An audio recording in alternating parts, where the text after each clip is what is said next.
আউযুবিল্লাহি মিনাশ শাইতানির রাজিম বিসমিল্লাহির রহমানির রহিম নাহমাদুহু ওয়া নুসাল্লি আলা রাসূলিহিল কারীম ওয়া মা আরসালনাকা ইল্লা রাহমাতাল লিল আলামিন।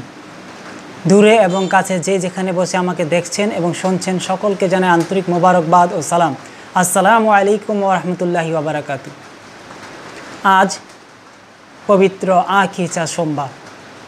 দিনটি মুসলিম উম্মার কাছে সবচেয়ে গুরুত্বপূর্ণ এই বিষয়ে যে এটি সফর মাসের শেষ বুধবার। আজ থেকে প্রায় 1450 বছর পূর্বে আমাদের দয়াল নবীজি রাহমাতুল লিল আলামিন সরকারে দু আলম হযরত মুহাম্মদ মুস্তাফা আহমদ মুস্তাফা রাসূল পাক সাল্লাল্লাহু আলাইহি সাল্লাম 11 হিজরিতে সফর মাসের দীর্ঘদিন যাবৎ তিনি অসুস্থ ছিলেন। অসুস্থ থাকার পর সফর মাসের শেষ বুধবার অর্থাৎ 11 হিজরির 25 সফর রাহমাতুল লিল আলামিন সুবহে সাদিকের সময় পরিপূর্ণভাবে সুস্থতা লাভ করেন। এই সুস্থতা লাভের দিনটিকেই সারা মুসলিম উম্মাহ আখিরি চাঁদ সোমবার অর্থাৎ শেষ বুধবার, শেষ রাসূল ইসলামের জীবনের শেষ বুধবার হিসেবে উদযাপিত হয়। রাসূল সাল্লাল্লাহু আলাইহি সাল্লাম এরপরে আর কোনো বুধবার পান নাই।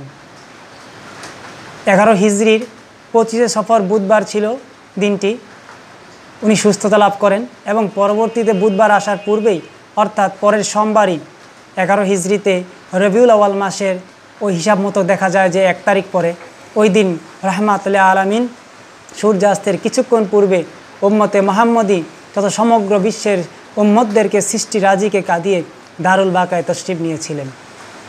আখির চার সোমবার দিনটি মুসলিম উম্মার কাছে খুবই গুরুত্বপূর্ণ।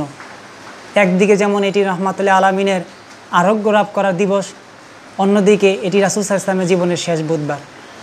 এই আখির চার সোমবার হিসাব করলে আমরা বুঝতে পারি রাহমাতুল লিল আলামিন হযরত রাসূল পাক সাল্লাল্লাহু আলাইহি ওয়াসাল্লাম 12 রবিউল আউয়াল জন্মগ্রহণ করেছেন, কিন্তু উনি 12 রবিউল আউয়াল ইন্তেকাল করেন নাই।